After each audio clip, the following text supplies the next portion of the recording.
Talk Real Estate with Sharon McNamara, sponsored by Boston Connect Real Estate Services. Hi, I'm your host, Sharon McNamara, and you are listening to Talk Real Estate Roundtable. Let me share a little bit about my background before we get started. I am the broker-owner of Boston Connect Real Estate, a boutique firm that is home to over 30 real estate sales and marketing agents who service home buyers and home sellers throughout Boston, the South Shore, the South Coast, and Cape Cod. Our firm takes pride in assisting our clients in the next chapter of their lives by taking a holistic approach to their real estate endeavors. We believe that every move should be a moving experience. Every week, my co-host Melissa Wallace and I will provide you with my team's unique marketing approach to selling homes and share with you our expertise in navigating the home buying process.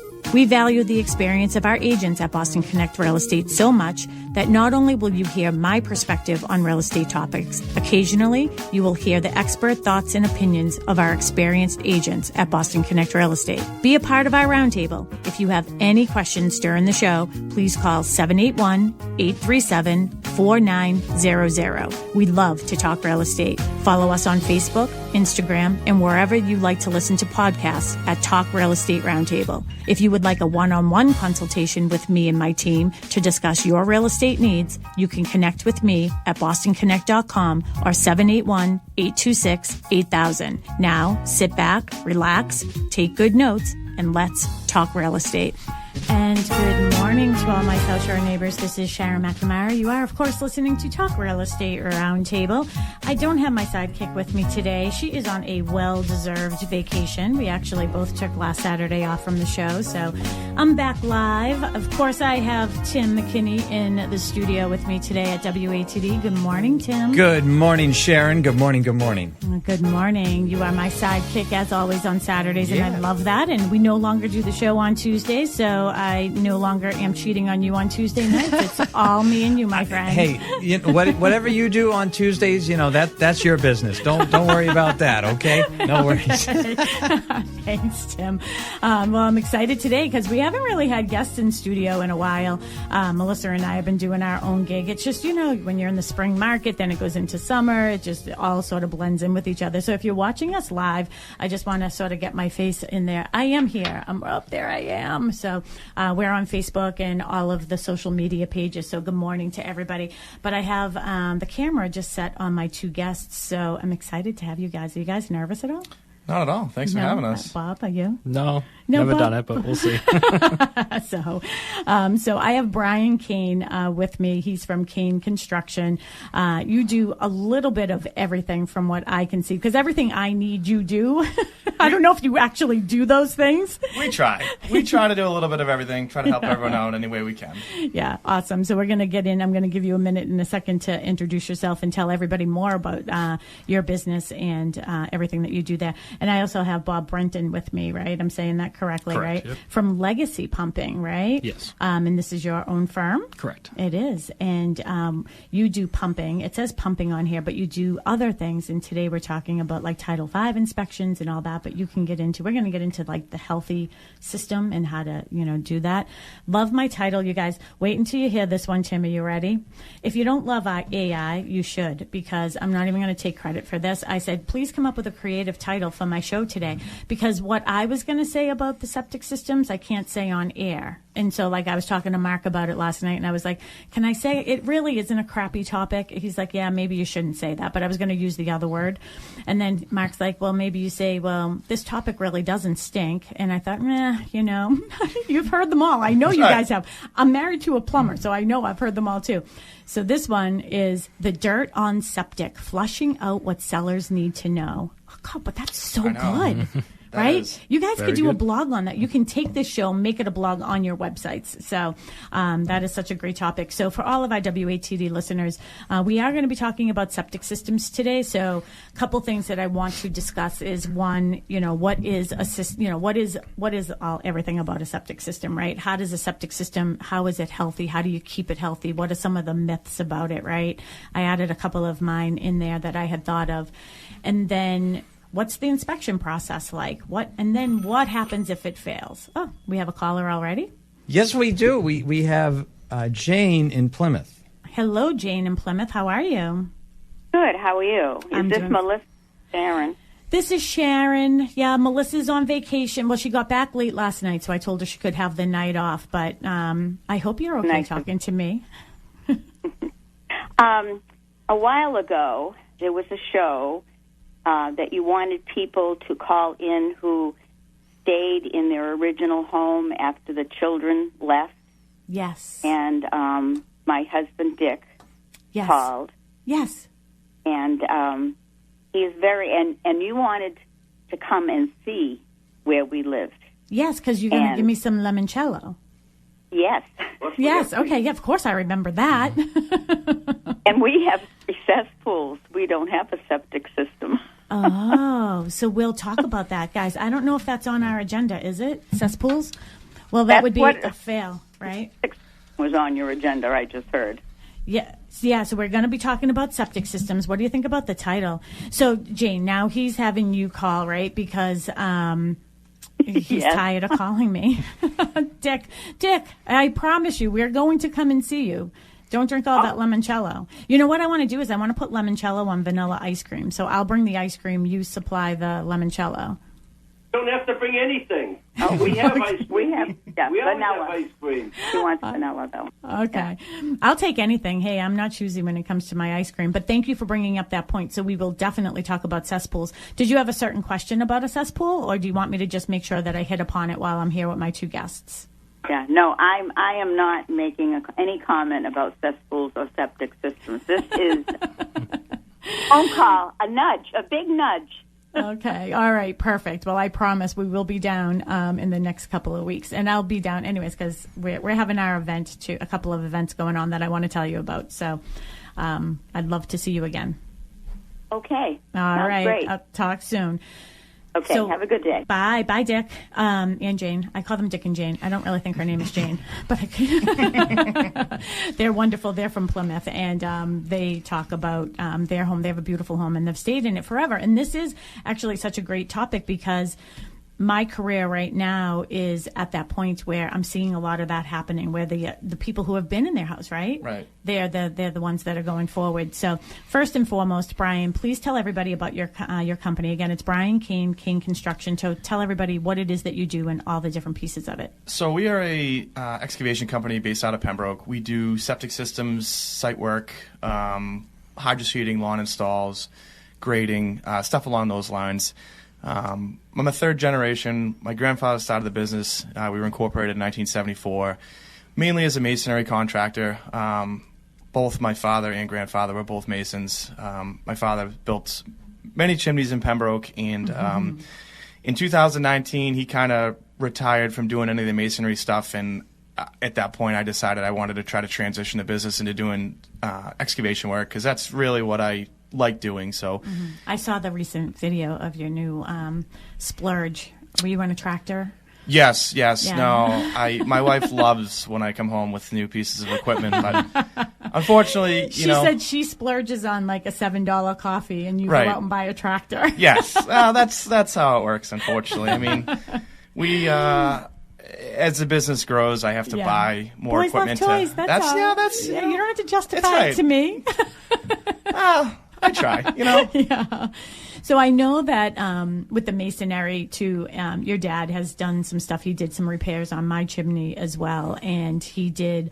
The two of you and with your crew did a lot of work at my house, the exterior of my house. Yes. And I have to tell you, I love your relationship with your father because he is a very strong personality. He is. And you sort of stay back a little bit. And then I saw there were times where maybe not so much. No, we're both type A. We butt heads most of the day. But at the end of the day, at the end of the day, everything is good. Got a beautiful product. But I have to thank your dad publicly for saying thank you for pushing him to agree that what we wanted to do would look wonderful. Yes. And so we had all those granite big granite blocks. They were granite slabs, yeah. Yeah, that were we had them horizontally, I guess, yes. Right? So they were all like sort of cut into our yard, and we decided we wanted to pull them and lay them flat in front of our garage and a couple pathways. Right. And you hated it.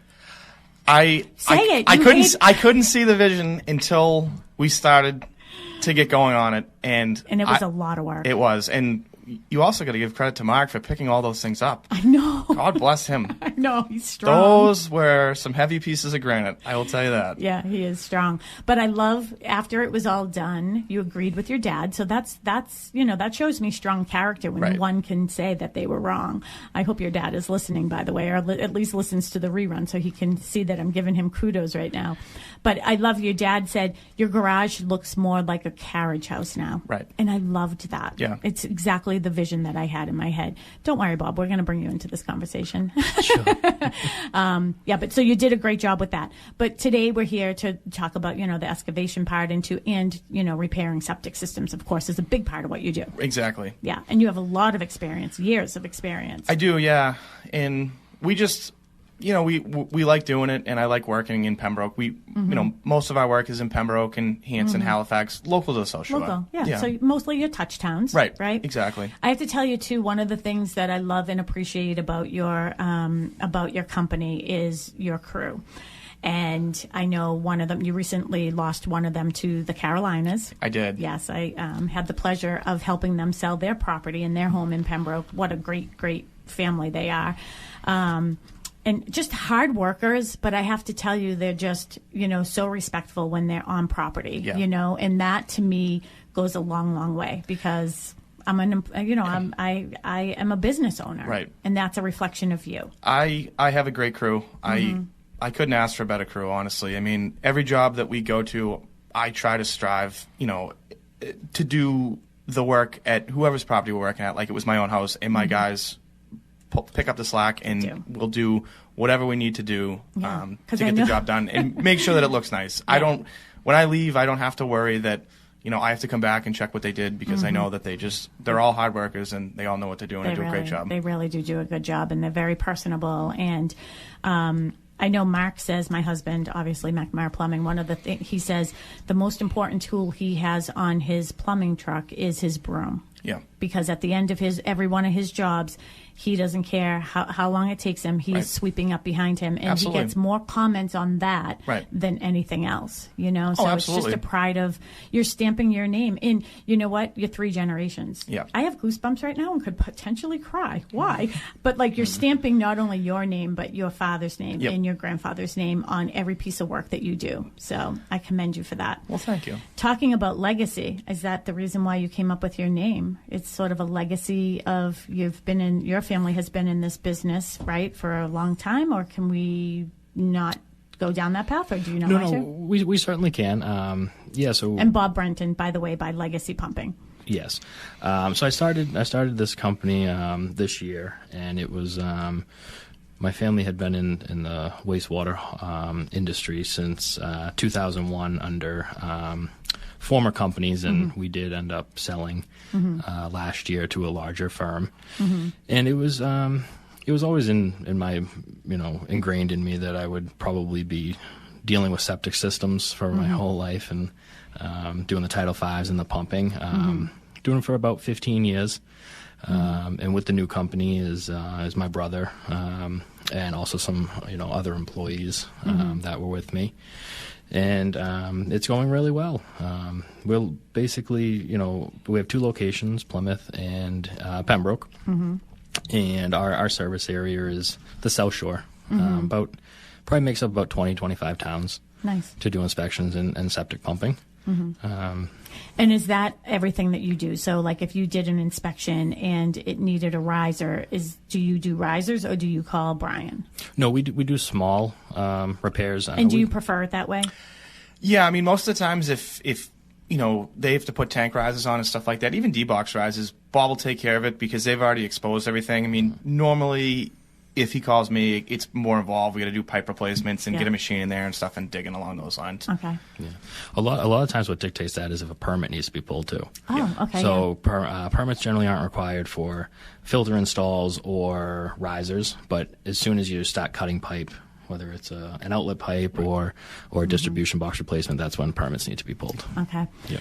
All right. So to all of our WATD listeners and all of our listeners that are listening, you can sort of see the corner of my head here.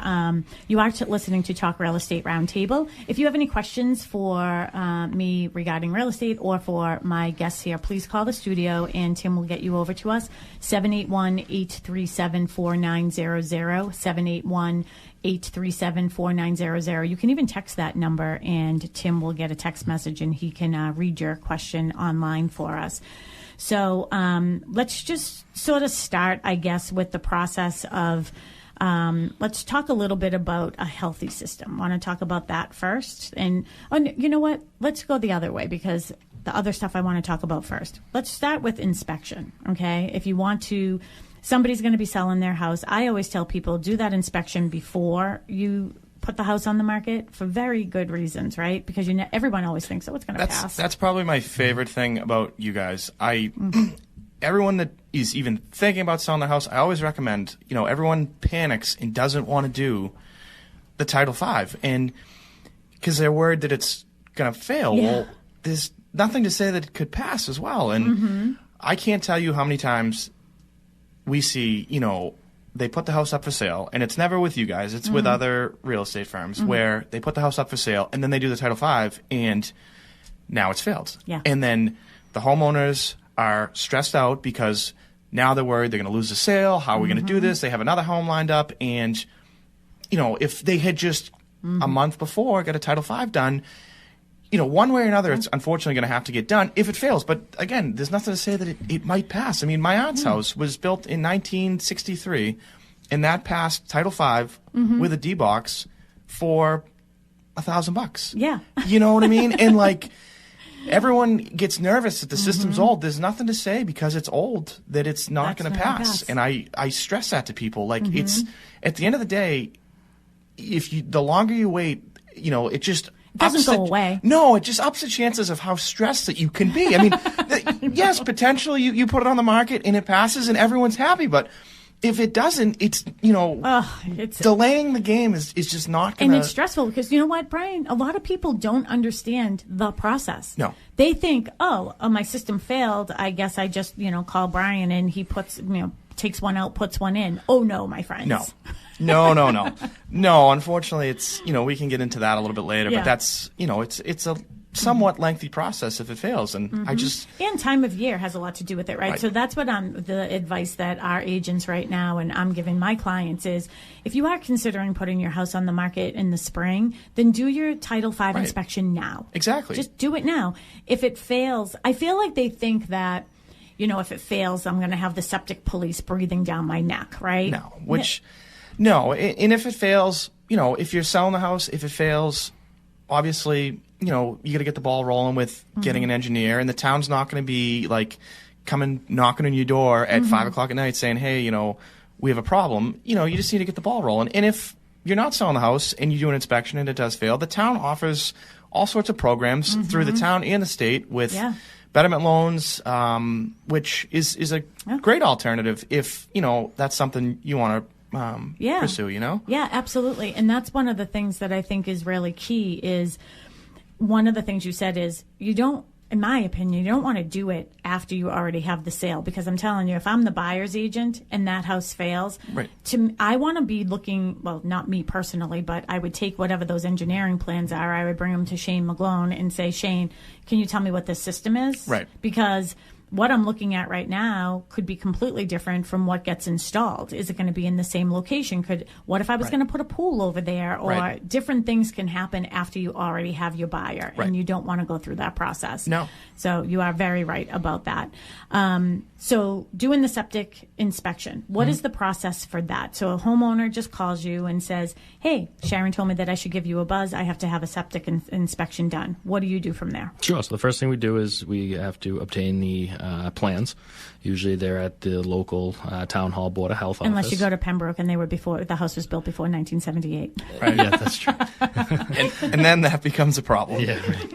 And then from there we do an on-site inspection, and basically go out to the property. We start at the septic tank and make sure that everything's good in there, that the T's are all structurally sound, the liquid level is correct, the tank's not leaking, and then from there it's usually a distribution box, or it could even be an overflow to a cesspool, which we would call a leaching pit.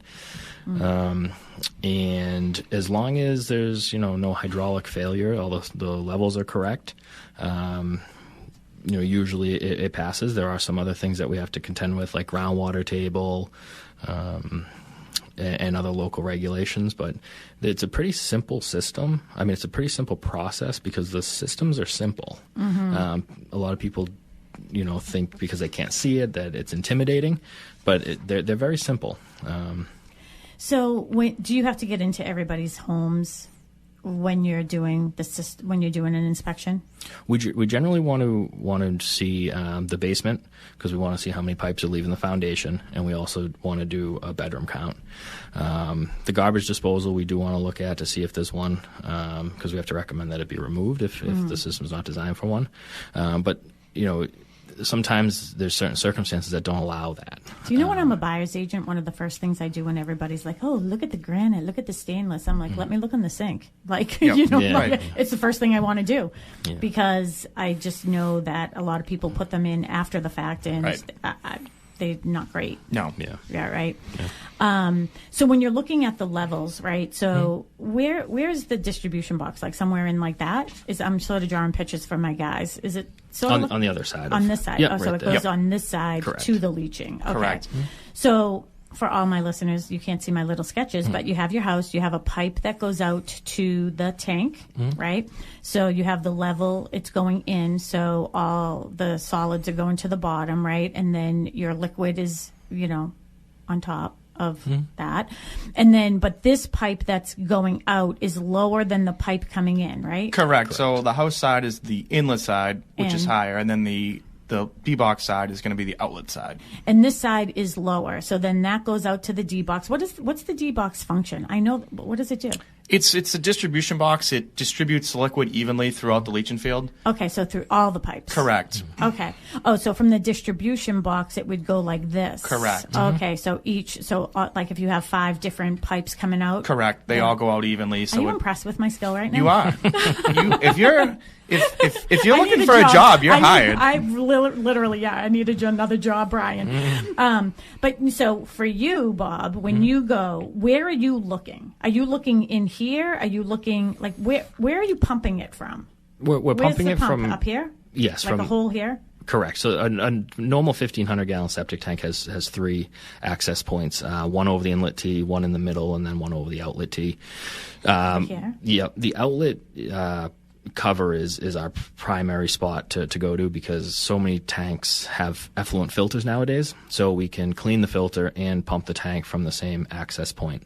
If you had a line clog going into the house, then we would have to get to the inlet cover to jet that in, or clear that. Sometimes grease gets built up. See, that's a no-no. Yeah. Right. We feed our trees with that. I'm not sure if I'm supposed to say that out loud, but that's what we do. Yeah. So, and then the distribution box for an inspection is the most important part. That's what's going to tell you if the system is operating correctly.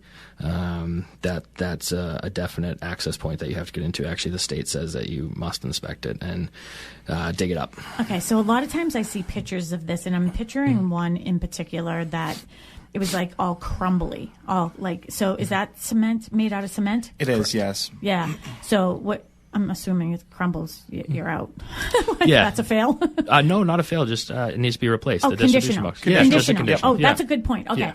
So when you're doing your inspection, you can have a pass, a fail, or a conditional. Or further eval by Board of Health. Oh. There's 4. Yeah. Oh, okay. I didn't even know about that one. So then you would call Lisa if you were in Pembroke and say, Lisa, I need you to come. Right. And she's like, are you kidding me right now? No. I love Lisa. She's been on the show many a times. So, and Lisa Cullerty, by the way, is our Board of Health agent. All right. So now you can you're opening this up, but like at what? So this is below the ground. So the ground is here. So how is this thing up here more? It's normally, at the end of the outlet there's a line that goes out to that, and I know Bob appreciates when installers put risers on and they're not 6 feet below grade. So this is where the riser goes. Yes. I thought the riser was on this where you pump it out. It can be. It depends on, the height. It basically, the risers on the tank depend on the pipe elevation coming out of the house. If the tank is, 2 feet below grade, then you want risers to have them within 6 inches so that it's easily accessible. I can't tell you how many times Bob's called me and said, hey, I got an inspection. We can't find the D-box. It's down. And we end up going over the machine. I think I might have just referred to one of them. To find it, and it's down 4, 5, 6 feet. And it's crazy that, when these things were installed, that no one ever thought, hey. Decks are over them, driveways are over them, all kinds of things. Yeah, right. We had one, the deepest one that the 2 deepest ones I've ever seen, actually, Brian was involved in both of them. One was 15 feet. That was a couple years ago. And then more recently, 12 feet below grade. Was that the one on Plymouth Street? No. Okay, no. that was a tough one. I mean, Mark was over there. We were even looking to see if we could find it. He was underneath the deck, like moving leaves and stuff. Oh, I remember that one. Yeah, I remember. Yeah, it was not that one. That was a hard one. Yeah. And there was no paperwork. Okay, so for all our listeners, we are talking about septic pumping and everything, and the title today is The Dirt on Septic, Flushing Out What Sellers Need to Know. If you have any questions, comments, concerns, just give us a buzz, 781-837-4900. Oh, I should be probably watching if anybody has questions for us on Facebook and everything, but I'm doing my best. So if you have any questions, you can throw them up there as well. All right, so when you look in here, and the water level is above that outlet, then you have a problem somewhere, right? Something's going on. It doesn't mean it's necessarily an automatic failure, but there could be an elevation issue. The filter could be clogged. So you just need to do more. Is that called like a Zebel filter? Zabel. Yes. Zabel. Yes, Zabel. correct. Okay, a Zabel filter. Okay. That's sort of, I'm not going to say newer thing, but like newer than 92. Yeah, they came out, I think, in the mid-90s is when they really started getting popular. Pembroke was actually one of the first towns to really push for that, and I think it was even like late 80s. Yeah. Really? Yeah. Okay. So, and that has to be changed frequently, or like Cleaned. Cleaned. They're made of plastic. So you do that. Correct. Yeah, you probably have the worst job of anyone sitting in this room right now. I mean, if Mark was here, it would be a tie. That but can be, that's he has very some. dirty, He has some dirty jobs Right. too. So that's interesting. So what could be an elevation thing? Because I know, Brian, there was also another client that I had referred to you, and something was in backwards. And then I do remember one situation where I did refer you, but these people went with somebody else. And I remember Shane was the engineer, and it was a new system, but it was put in crooked, like it wasn't level. Right. So sometimes you'll see elevation issues when, if it was a new house or if it was a replacement system, when the tank went in, it can settle around the tank. And I've seen, the worst one that I have ever seen was one you recommended here in Pembroke.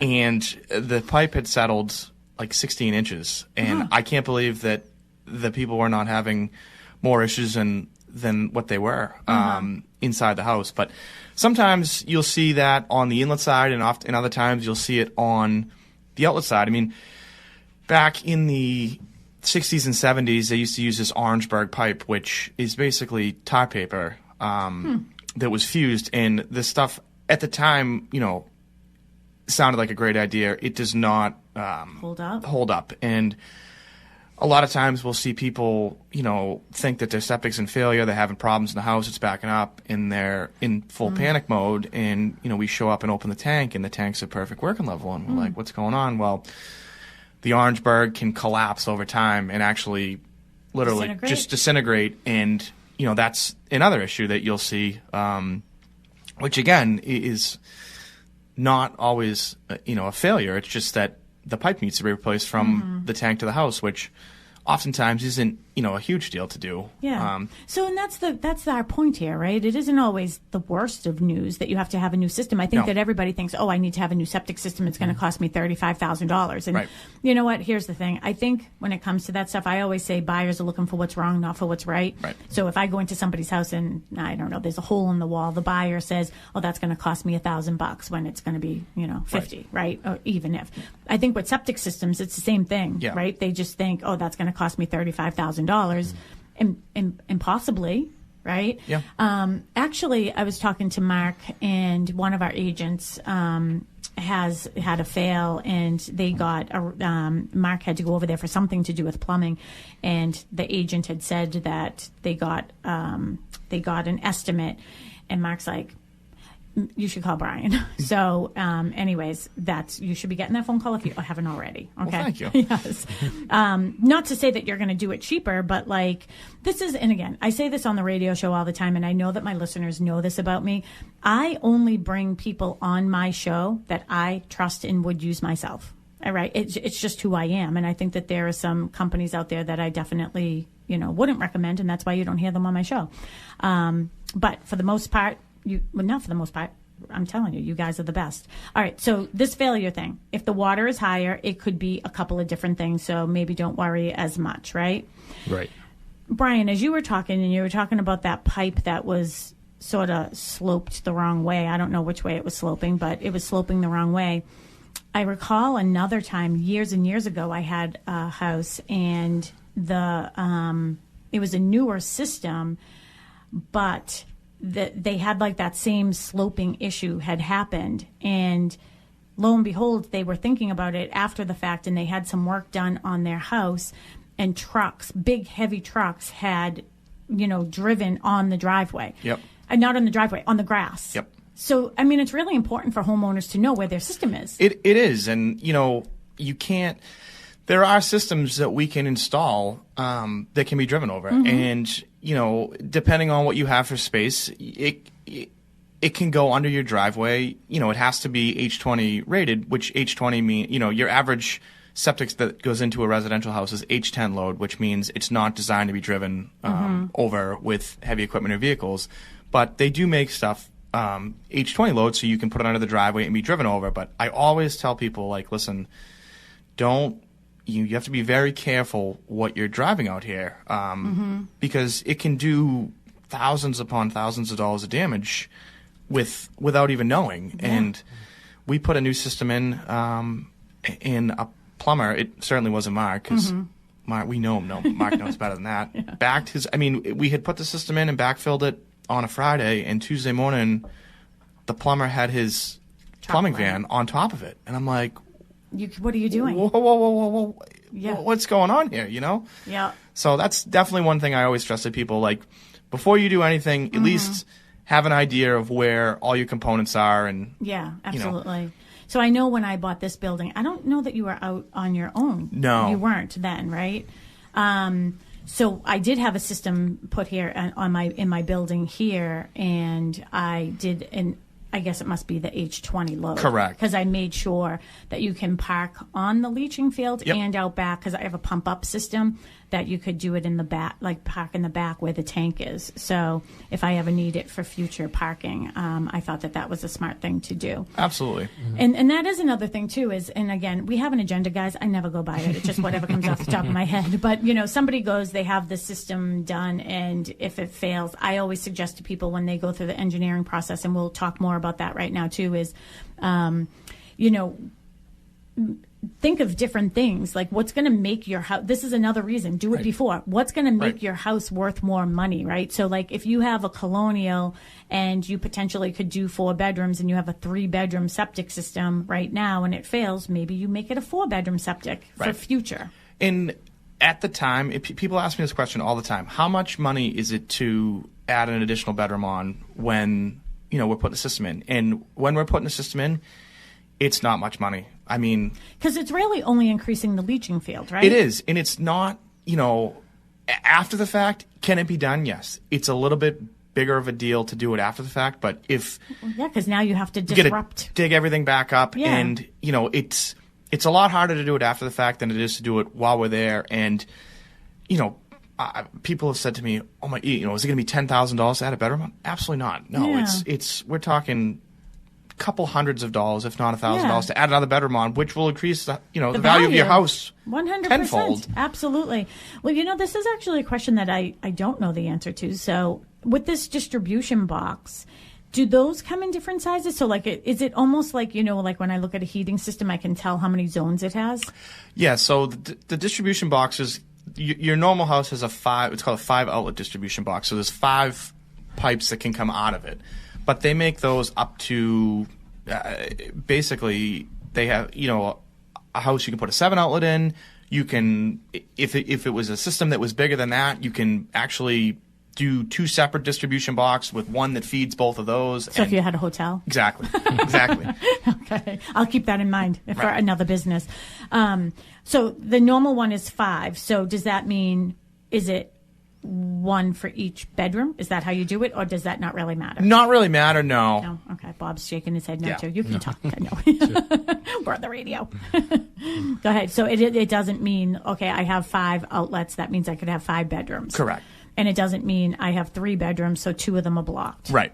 So all of them are always being used. No, not necessarily. I mean, it just depends on what we have for space to put the system in as far as width and length. Sometimes the engineers will design the systems, not as wide but longer, depending on what we have as far as room to do it. So sometimes we see them going down the side of a yard. Correct. Right, because we have a lot of that probably in Pembroke, right? Because of the smaller lots, right. The pre-existing non-conforming lots that we have, being close to the pond. I don't even know if we have enough time to hit upon like a tight tank, but that's another story, right. I guess. But you must love tight tanks.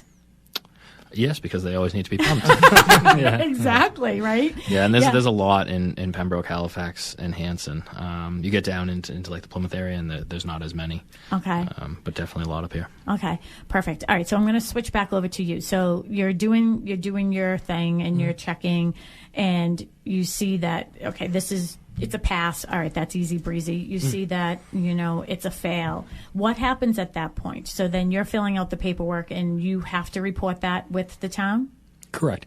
So in the town of Pembroke, we have to call Lisa and Yeah. have her come out and confirm the failure. Oh, okay. Yep. I didn't know they have to confirm a fail. In Pembroke. Okay. So other towns you don't have to, but in Pembroke you do. Okay. So then it gets confirmed, and then you write it up as a fail, submit it to the town, and that kind of starts the clock, because you then have 2 years to put a new one in. Mm-hmm. And who's checking? Nobody, right? Nobody comes back, and you don't knock on their door in 2 years if they didn't put a new system in, right? I don't, but I'm sure there's some regulations at the Board of Health to control that. Yeah. And each town probably does that differently. Yeah. Yeah. Mm. All right, I've never seen it happen. No. No, I mean, most of the time, It matters, I guess, what the fail is, Right. too, right? Like, Right. if it's, you know what I mean? If it's a fail because it's a water table issue where we don't have the correct distance between the water table, that's different than if you have a full hydraulic failure and it's running down the side of your yard into the road. I was going to say, you flush the toilet and it's bubbling in the right. front yard. At That's that an point, issue. then the town is going to be, down And to rightfully enforce so. it. But within 2 years, most of the time, people can get the ball rolling to try to, get an engineer started and stuff along those lines. And that's one of the things that you said earlier, Brian, too, is, if you're thinking about selling your house, if it's going to happen eventually, things only Right. get more expensive and more complicated. You might as well just sort of get it done. But I know that the towns do have different programs where they can do a betterment loan. They can do things like that, Right. so you can pay like on your taxes and stuff. And right? we do that. We do that often. In most of the towns we work in, they do betterment loans, which is a good program for everyone. And another thing, which I think Bob can probably confirm, if you get a Title V, the Title V is good for 2 years, 3 if you pump. Is that correct? Correct. Yeah. So that's if you're even thinking about selling your home in the next 2 to 3 years, it's worth having the peace of mind that it's done and over with. 100%. You get the certificate, and you have 2 years to sell, 3 if you pump it. and at least, and if not, if you're thinking about selling and it fails, now you have the time to think about it. Think about options and go along it that way. Yeah, and there's nothing worse than feeling stressed. And again, I've put my guys under stress in a couple of situations. Not often, though, right? To be quite honest, it doesn't happen to me that often because I feel like I'm preparing people beforehand. But there are circumstances where, oh no, like now we're going to be closing. One of my agents had a situation actually in Hanson, and yeah, that wasn't a good situation at all because it was a past system and the homeowner had her own people and hired somebody to come and do like a repair. It was just a repair. And when he went there, he's like, this is a total fail. Right. And had to call in the Board of Health from over there. That ended up being a huge ordeal because we were closing in like 3 weeks or something. Right. Or they were closing in like 3 weeks. And that's why I just like being organized. Hey, I'm going to get this done. If it fails, then you have the time to not make rush decisions. So it fails. Okay. Next steps are you call Shane McGlone. Correct. That's who I call. All Yep. right. I don't know. I'm sure you have other. That's so funny that I'm thinking about it. I'm going to do a radio show on I Have a Guy, and I'm going to have my listeners test me to see if I have a guy. I only have one guy that I know that does that because I don't pay attention to anyone else. I mean, you're my guys now. That's why you're here. But sometimes people will say, oh, can I have a couple different names? Right. So Shane McGlone is great. He's been in this industry as long as I have been, and he's wonderful. So you call him. What's his job? What's his role? I don't know who wants to take this question. So Shane, Shane will come out, and Shane is great. So Shane, I give Shane a ton of credit. He comes out, and his first order of business is to come out and look at your house, but he's always thinking about if you're selling, if you're not selling. If you're selling, okay, well, what if the new buyers wanted to put an addition here? They wanted to put a pool here. And he goes out of his way to try to put the septic in the most inconspicuous, in the best place possible to not restrict new buyers from putting an addition on, putting the pool on. I just can't say enough about him. He's a great guy. He'll come out and he'll look at your house and say, okay, this is what we have to do. And at that point, we'll schedule a perk test. So a perk test which is a percolation test, is with him and the town, whatever town you live in, would be with a health agent. We come out and dig a hole, and we observe the soil conditions as well as the water table elevation, and that determines what we can put in for a system and whether it has to be a pump system, which oftentimes has a mound, not all the time, but or if it's a gravity system. And a lot of times, people say, oh, I don't want a mound, and we don't want to put a mound in, to be honest with you. Don't you feel bad for mounds? You do. I mean, honest to God. You do. It's nobody wants one, and they always want the almond joy, never right. the mound. No, and people say to me, I don't want a mound, and my normal response is, well, we'll do everything we can to prevent that, but sometimes there isn't an option. If we're set by regulations of water table, and that normally dictates where we can put the system. Sometimes we can go in and have Mark come in and raise all the plumbing up if that we have the ability to do that, but sometimes you can't. And unfortunately... And water only flows downhill. It does. Right? We can pump it uphill, but it still eventually has to flow downhill. Yeah, so I was, in my situation, I mean, I guess I have a big mound, right? Because, my stuff is out back, right. But I'm on a hill, so in the front yard you can't see. No. And, that there is... I guess I am a mounded system in a way, right? So, and then the pump up system. I know one time the alarm was going off and I had no idea what that was all about, but there was a faulty something in there. But we can talk about those types of systems. We only have 9 minutes left. So you are listening to Talk Real Estate Roundtable. My name is Sharon McNamara. Of course, I am the host here today. I'm the broker owner of Boston Connect Real Estate, and I have two guests with me today. I have Brian Cain from Cain Construction with me, and I have Bob Brenton from Legacy Pumping. The topic is the dirt on septic, flushing out what sellers need to know. So if you have any questions for us, give us a call. Unless our conversation is that intriguing, you can do that. Give us a buzz, or you can text that. Also, a couple things before I forget at the very end. We have 2 different event type things going on. We are not, today would have been the day, but because of travel and different things, we weren't able to have our dog contest. We usually have like a dog costume contest and all kinds of fun things going on. We weren't able to do it today, but we are doing it virtual. So if you have a dog and you're dressing your dog up, you have to send us pictures of your dog. We have a huge basket that was given us from Amy Mesfer. She's an attorney over at Mahoney Law. So we have that for first prize. Second and third prize are gift cards, I think like $50 and $25. And then we also have a jack-o'-lantern contest. So go on to our Instagram and our Facebook pages at Boston Connect Real Estate to find out all the deets on that.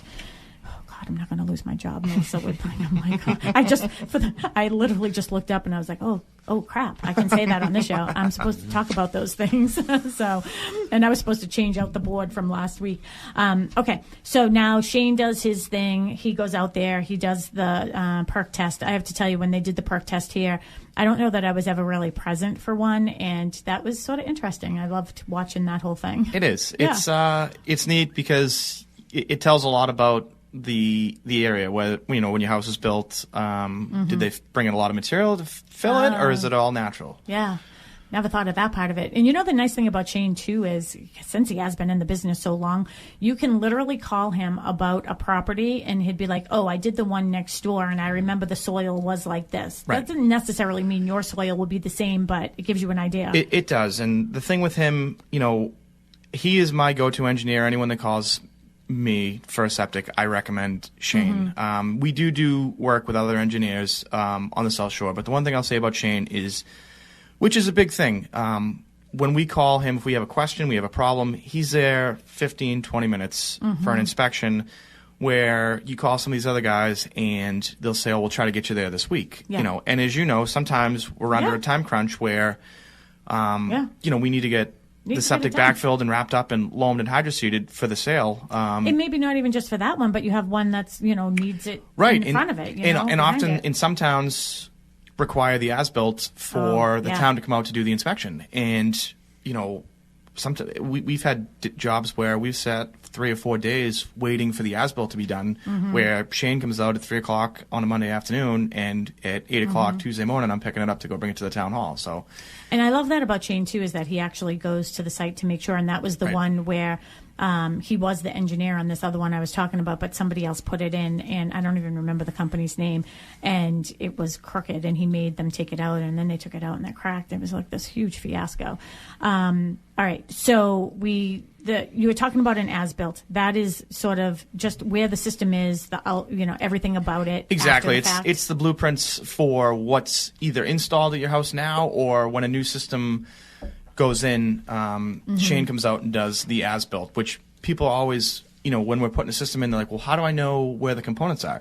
So Shane will come out, and what he does with the as-built, he takes measurements from the corners of your house, something that's fixed, that's not going to move, to all the components, and then you get a actual printed out piece of paper with all the measurements on it, with pictures before everything's backfilled, so you can physically see what was installed if you weren't the one that bought the house. And that's what you're looking for, Bob, right? When you go to town hall, you're looking for the as-built, so like if you have a new client for pumping. I mean, do you keep a record of all your clients and where the pumping is, or every year do you have to go and find that? Yes. No. What we try and do is we have a file system that when someone onboards with us for a pumping and they provide an as-built or we get it, we make sure that we keep that for any services after that. Okay. Which is great, because people always ask me, who do I use for pumping? And I'm like, you're going to get something in the mail. And I made sure of that when Bob started. I said, listen, when you come to do a pump for us when we're doing a new install. Do these people get added on? And he said, yes. I said, fantastic, because then awesome. It goes into their system, and then they send you the reminders, and I know that they're in good hands. Can you put me on your list? I don't know exactly. I'll be a new on board for you, okay? I need here, and I need my house. And, that's one of the things, too, is like, and again, we might have to have another show just to talk about that aspect of things, is how to keep your system healthy. And, I know a lot of companies will suggest that you put all these additives and things in it, but the system should be just running on its own, right? I mean, with the bacteria that's already in there. Correct. Yeah, additives are not needed in upwards of 99% of cases. There are some very specific situations where if something is killing off all the bacteria, you can use them to rejuvenate it. But it's not a long-term thing that you want to be using. A lot of towns in the area have actually outlawed additives, and so septic companies can't even sell them. Yeah, I think that's just an add-on with the additives. It is, and that's why I know that when I recommend someone to call Legacy, I don't have to worry about that. Yeah. These poor, you see it a lot. I see it all the time. With people that just don't know. Yeah, or they Google something and they say, if you want your septic system to pass, you put this stuff in, like a month before. And I have seen it all with people trying to sort of beat the system. But I'm going to tell you, I think the poop always wins. I mean, it does. So what do you suggest for people for a healthy system with pumping? Do you say, based on the age of the system, every 2 years, every 1 year, every what? Yeah. The general rule that I use is every 1 to 3. And that probably covers 75% of the systems out there. There are outliers, a single elderly woman could go 5-7 years, even maybe even longer. Someone with 10, 12 people in a house might have to go every 6 months. So there's a lot of variables that go into that. But with the effluent filters being more and more out there, you want to get eyes in the system. Is that the same thing as that Zeeble thing? It is. Okay, it's just a different name. Okay. Yeah, they can clog so easily. And one house might clog every 4 months, and the next house might clog every 2 years. So going long periods of time could potentially cause you to have a backup in the home. And I know you see it all, right? Because I've had stories with people too. So I actually was just telling the story to one of our listeners, actually, and I went and looked at their house, and they have a septic system, and I saw that they had a garbage disposal, and they're like, we don't even really use it. And I was like, I know, but you really shouldn't. You really should get rid of it. And I tried to explain to people and tell me if I'm wrong. The reason why is, and we started to talk about this, that's our 2-minute warning. I started to talk about this earlier, is so if everything goes in down your sink and it goes into your tank, and then like little bits of pieces get stuck, then they're going through the outlet, right, into the leaching. Where's my leaching? I'm in the wrong way. Out to my leaching. So there's little holes here, right? And that's what sort of gets in there and clogs it. It can if it makes it through the filter. And that's why we're almost done. I tell everyone, I had someone call me saying when they're having issues with their septic and it had a filter in it, so they just took it out and they stopped having issues. Well, sometimes when the filter clogs, that's not a bad thing. That's stopping what's getting in there. Right. All right, guys, you're going to have to come back for part 2. Is that okay? That's because all right. we didn't get to the part about putting it in and all of that. So you're going to promise to come back. We'll figure out your schedules. I'm wide open, so you let me know what works for you. Brian, give everybody your contact information. So you can find us on Facebook at Cain Construction, or give us a call. It's 781-771-3797. Say that number one more time. It's 781-771-3797. And Bob, give everybody your number. Sure, Legacy Pumping, 508-927-2562, and it's legacypumpinginc.com. All right, perfect. And if you want more information on this, or if you want to get in touch with these guys and you weren't able to get the whole show, you can listen to our past shows. We'll have that up for you on Monday. Just go to our podcast, Talk Real Estate Roundtable, and we'll get that for you. Or just give me a call at 781-294-4848. Thank you. And friends Thanks are for having people us. who are All close right. to our hearts. Bye, everybody. Thank you. I like to think of you as my neighbor and my friend.